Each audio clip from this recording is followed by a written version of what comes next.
Havanı belə gözəl görüb sizlərlə çəpiş buğlamasının hazırlanmasını bölüşürəm. Bu yeməyin adı bölgələrə görə dəyişir. Buğlama, kalapor, kalampor, xaşlama. Sizlər necə deyirsiniz? Gəlin yorumlarda bizlərlə bölüşün. İlk əvvəl tərəvəzlər doğranır. Ət doğranıb yuyulur. İndi isə gəlin yeməyimizi hazırlayaq. Qazanın alt hissəsinə soğan, ətin bərk bişən hissələri, quyruq və tərəvəzlər əlavə olunur. Duzunu əlavə edirik, orta hissəsinə isə cəfəri.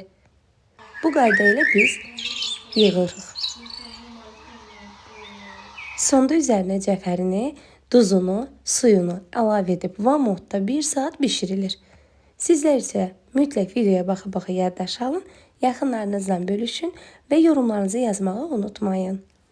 Səhifəni takib etməyənlər səhifəni takib alın ki, yeni videolardan sizlər də xəbərdar olun. Budur, artıq yeməyimiz hazırdır. İnanın, qoxusu bütün evi bürüyüb. Bəh-bəh. İndi isə süfrəyə verək. Yumşaq, pambıq kimi bişib. İnanın, ət o qədər yumşaq alınıb. Hələlik.